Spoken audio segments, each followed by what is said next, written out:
It's very sad. I feel very sad and very angry and just baffled by this entire situation.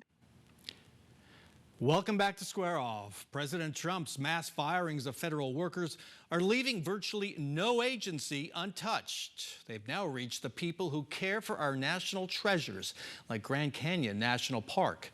Jessica Boehm of Axios Phoenix has reported on the firings of National Park Service workers here in Arizona. Welcome back to Square Off. Thanks, Bram. So the information sort of trickling out. What's the hard information? What do we know about what's happening at the Grand Canyon?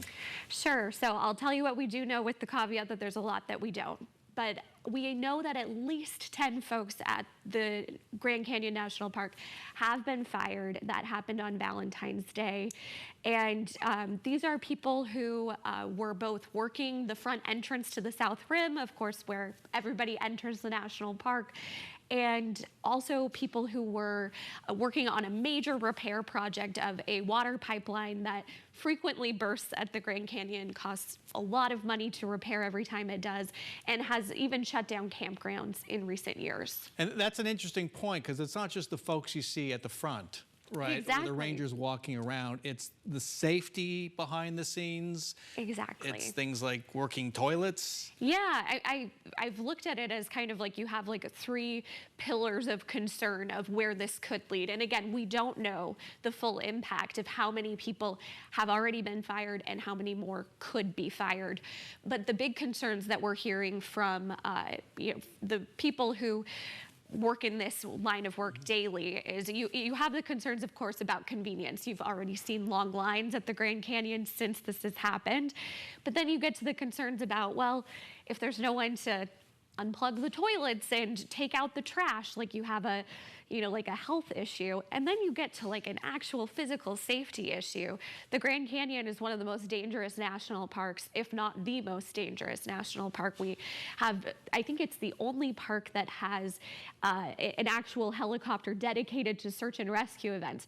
Now, we don't know that those specific individuals have been laid off, but as the work gets reallocated to make up for these positions, there's concerns that, like, will it take an extra hour, an extra day to do some of these rescue efforts? And this is the slow season. It's kind of cold up there right now, but last weekend there were reports of lines.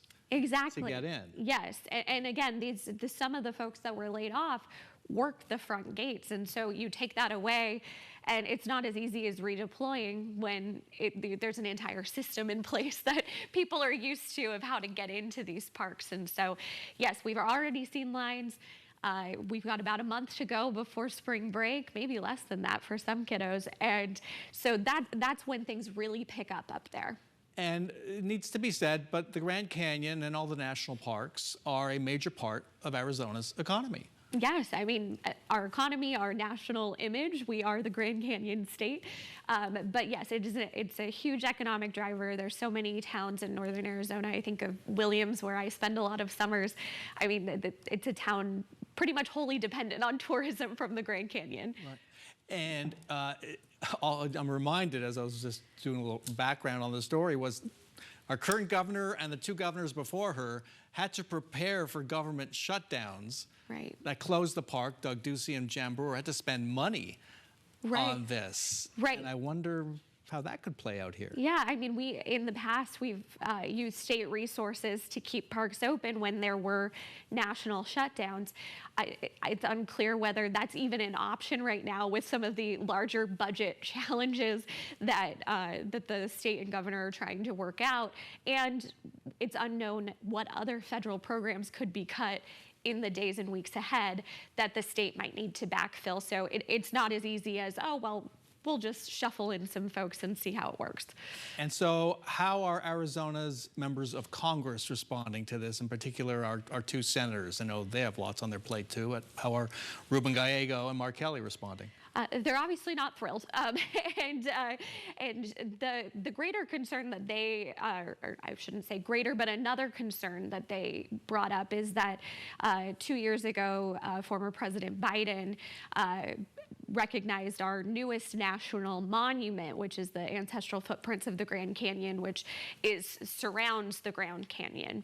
And there's a concern because there have been challenges because of uranium mining interests in that area, that the current administration might choose to just do away with that national monument altogether. And they're certainly concerned about that. And Arizona state lawmakers, Republicans, want that Yes. to happen. Correct. They've been very aggressive in pushing that. Yes. All right, got to end it there. Jessica Boehm, thanks so much for joining us. Thanks, Fran.